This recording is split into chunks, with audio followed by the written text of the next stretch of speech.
Hello viewers, welcome back to my YouTube channel primary Shikshak. मेरा नाम है श्वेता विश्वकर्मा। आज की वीडियो में आप देखेंगे कि मैंने अपना आकलन और उपचारात्मक रजिस्टर किस तरह से बनाया है। तो चलिए देख लेते हैं और वीडियो को स्टार्ट कर लेते हैं। ये मेरा आकलन रजिस्टर है और इसमें सबसे पहले मैंने हेडिंग डाली है प्रेरणा ज्ञानोत्सव। इसके उद्देश्य लिखे हैं मिशन प्रेरणा के अंतर्गत निर्धारित प्रेरणा लक्ष्यों को प्राप्त करने एवं उत्तर प्रदेश को प्रेरक प्रदेश बनाने हेतु लंबे समय से बच्चों के लिए विद्यालय बंद होने के कारण उनकी दक्षताओं पर पड़े प्रतिकूल प्रभाव को दूर करते हुए शिक्षण को मुख्य धारा से जोड़ने और उनकी दक्षताओं को बढ़ाने एवं विकसित करने हेतु 100 दिन की विशेष योजना विकसित कर मुख्य धारा में लाने का प्रयास किया गया है। यही इसका उद्देश्य है। विशेष योजना उपचारात्मक शिक्षण हेतु गतिविधियाँ, कार्य योजना एवं आकलन। समय विद्यालय खुलने के दिन से 100 दिन तक। इस पेज पर मैंने लिखा है उपचारात्मक शिक्षण हिंदी। उपचारात्मक शिक्षण के दौरान कक्षा 1, 2 व 3 के लिए भाषा के 3 कालांश निर्धारित किए गए हैं। कक्षा 4 व 5 के लिए भाषा के 2 कालांश निर्धारित किए गए हैं। बेसलाइन प्रारंभिक आकलन। समृद्ध हस्तपुस्तिका का प्रयोग करते हुए रिमेडियल टीचिंग किया जाएगा, जिससे छात्रों द्वारा प्रेरणा सूची से निर्धारित लक्ष्यों को प्राप्त किया जा सके। कक्षा 1 का बेसलाइन आकलन नहीं करना है, लेकिन उपचारात्मक शिक्षण पूर्ण करने के पश्चात 48 दिन यानी 8 सप्ताह के बाद एंडलाइन आकलन होगा। कक्षा 2, 3, 4 और 5 का बेसलाइन आकलन होगा। समृद्ध संदर्शिका में दिए गए शब्द कार्ड द्वारा ही आकलन किया जाएगा। अलग से आकलन प्रपत्र नहीं तैयार करना है। बेसलाइन आकलन विधि। पठन कार्ड दिए जाएंगे। पठन कार्ड प्रत्येक छात्र छात्रा से पढ़ाए जाएंगे। प्रत्येक प्रश्न के लिए बच्चों के स्कोरिंग प्रपत्र में नंबर दें। सही पढ़ने पर 1 व गलत पढ़ने पर 0। स्कोरिंग प्रपत्र में स्कोर टोटल करें। टोटल अंकों के आधार पर लेवल को तय करें। कक्षा 2, 3 शब्द कार्ड का प्रयोग करें। कक्षा 4, 5 में भी शब्द कार्ड का ही प्रयोग करना है। कक्षा 2 और 3 का मैं बना रही हूँ क्योंकि मेरी कक्षा 2 है। लेवल तय करना। शब्द कार्ड में दिए गए शब्दों यानी 20 शब्द जो हैं उसमें से 50% यानी कि प्रश्न शब्द सही प्रवाह के साथ पढ़ने पर लेवल 1 या स्तर 1 प्राप्त होगा।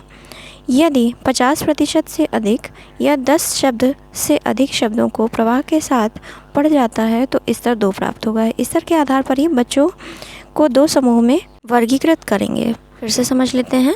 10 शब्द या इससे कम पढ़ना है तो वह स्तर 1 में आएगा, और अगर 11 शब्द या इससे अधिक पढ़ रहा है बच्चा तो वह समूह 2 या स्तर 2 में आएगा। समूह बनने के बाद गतिविधियां क्या होनी है चलिए देख लेते हैं। समूह 1 में कालांश 1 में कविता, कालांश 2 व 3 में वर्णमाला पहचान। इसके बाद कालांश 1 में कहानी व पोस्टर पर चर्चा, कहानी पर कार्य, चित्र पर कार्य होगा। इसके अतिरिक्त कालांश 2, 3 में अभ्यास पुस्तिका पर कार्य होगा और सहज पर कार्य होगा।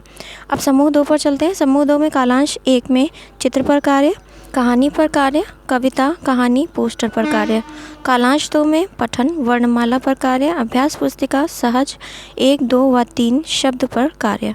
आकलन टूल्स का प्रयोग। स्तर 2 कक्षा 2 व 3 के लिए है ये शब्द पठन कार्य। इसमें ये जो शब्द दिए हुए हैं जैसे घर, बस, मन, नयन, घास, पुल, साथ, माला, गर्मी, पतंग, लकड़ी, अपना, जूता, खिड़की, जलेबी, गुलाल, मिठाई, चिकनी, खुरपी और कैलाश। इन्हें ही बच्चों से पढ़ाकर आकलन करना है। नेक्स्ट पेज पर मैंने लिखा है कक्षा 2 व 3 पठन शब्द कार्ड स्कोरिंग प्रपत्र बेसलाइन।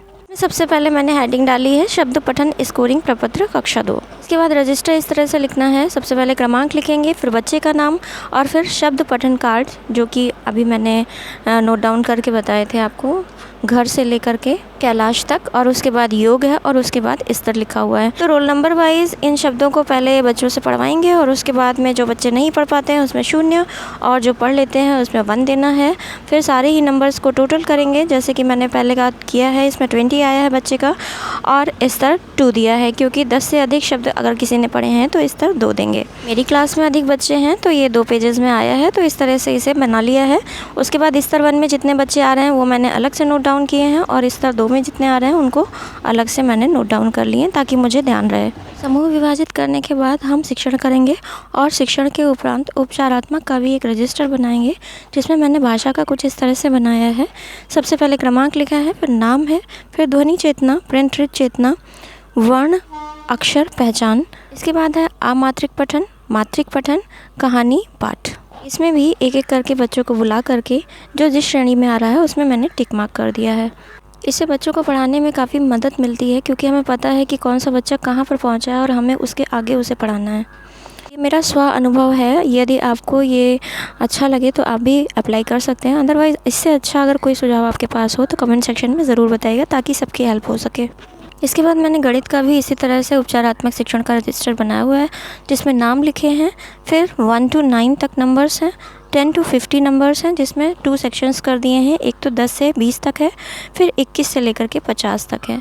इसके बाद अगला सेक्शन है 50 से 100 के बीच में, जिसमें पहला सेक्शन है 50 से 70 और अगला सेक्शन है 51 से 100 तक। नेक्स्ट है जोड़, जिसमें पहला सेक्शन है सामान्य और दूसरा है हासिल के जोड़। इसके बाद है घटाना। इसमें भी 2 सेक्शंस किए हैं, पहला है सामान्य घटाना और दूसरा है हासिल का घटाना। और इसके बाद मैंने लिखा है 1 अंकीय गुणा। इसमें कक्षावार के हिसाब से आप इसमें कॉलम्स और बढ़ा भी सकते हैं, क्योंकि 3, 4, 5 में जो सिलेबस है वो ज़्यादा है। 4 और 5 में तो भाग के सवाल भी कवर किए जाते हैं, तो आप उस हिसाब से इसमें मेंटेन कर लीजिएगा। समृद्ध हस्त पुस्तिका की इसमें आप मदद ले सकते हैं। ये था मेरा आकलन और उपचारात्मक रजिस्टर। आकलन रजिस्टर मैंने बेसलाइन बनाया है, वो भी भाषा का, क्योंकि कक्षा 2 का गणित विषय का बेसलाइन आकलन नहीं होना है। यदि आप कक्षा 2 पढ़ाते हैं तो मेरी तरह से बनाएं। अगर कक्षा 1 पढ़ाते हैं तो उसमें बेसलाइन और एंडलाइन दोनों ही आकलन नहीं होने हैं भाषा गणित में। लेकिन यदि आप कक्षा 3, 4 या 5 पढ़ाते हैं तो उसमें बेसलाइन आकलन और एंड लाइन आकलन दोनों ही होना है। तो ये ध्यान में रख करके रजिस्टर बनाएं।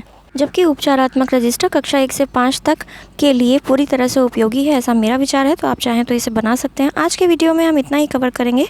जल्दी ही मिलते हैं नेक्स्ट वीडियो में। अगर ये जानकारी अच्छी लगी हो तो सभी को शेयर कीजिए, ताकि सबकी हेल्प हो सके। धन्यवाद। वंदे मातरम।